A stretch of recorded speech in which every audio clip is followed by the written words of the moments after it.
आज एक ऐसी कहानी की पड़ताल करते हैं जिसमें एक बहुत ही शक्तिशाली सिद्धांत छिपा है। एक ऐसा सिद्धांत जो शायद हमारे सोचने का नजरिया ही बदल दे। चलिए इसमें थोड़ा गहराई से उतरते हैं। तो सवाल ये है, क्या वाकई सिर्फ अपनी सोच को बदलकर अपनी पूरी दुनिया को बदला जा सकता है? ये सवाल ही हमारी आज की पड़ताल के बिल्कुल केंद्र में है। चलिए एक केस स्टडी के जरिए इस आइडिया को समझते हैं।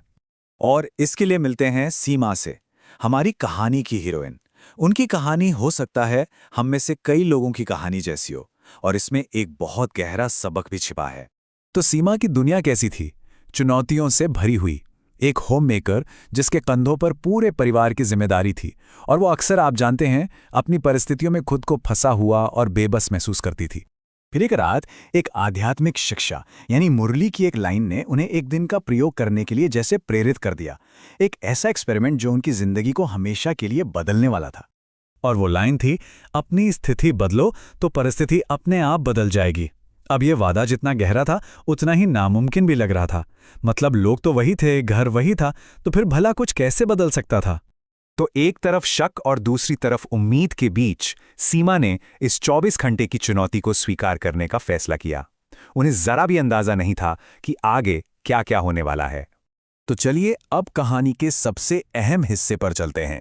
उस एक दिन में उनके इस संकल्प की 3 बार बहुत कठिन परीक्षा होनी थी। देखते हैं क्या वो सफल हो पाती हैं। पहली परीक्षा तो सुबह सुबह ही आ गई।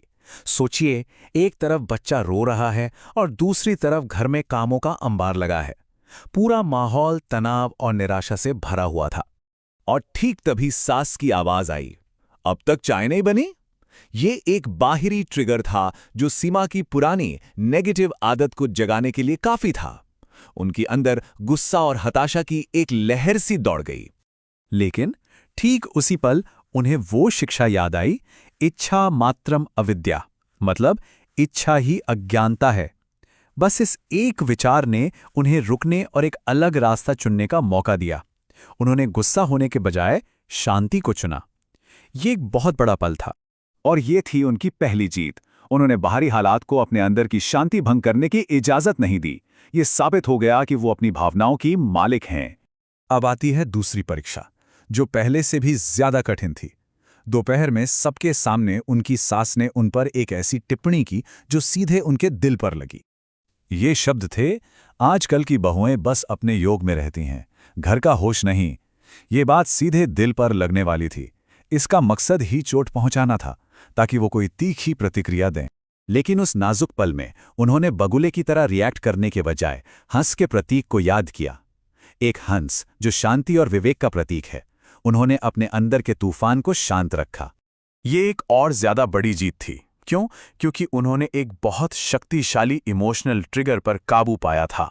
उन्होंने अपने स्वाभिमान को बाहरी आलोचना से ऊपर रखा। दिन की आखिरी चुनौती तब आई जब उनके थके हुए पति घर लौटे और घर अस्त व्यस्त पड़ा था। ये टकराव का एक और मौका था जो उनके रिश्ते में दरार डाल सकता था। देखिए, सीमा भी थकी हुई थी, लेकिन उन्होंने शिकायत नहीं की। उनका ये चुनाव कोई मजबूरी नहीं थी, बल्कि सेवा और अपनी आंतरिक स्थिरता का एक सक्रिय अभ्यास था।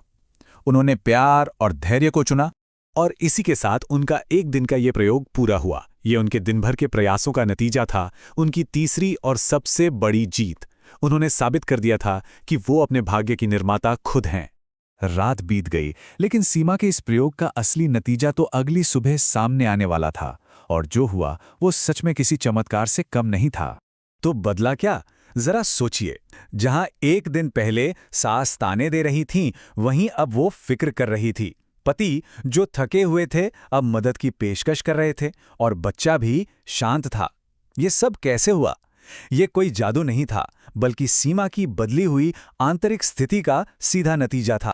चलिए अब इस कहानी से मिले सबक पर चलते हैं और उस सिद्धांत को समझते हैं जिसे सीमा ने खोजा था, मतलब उस आंतरिक चाबी को खोलना।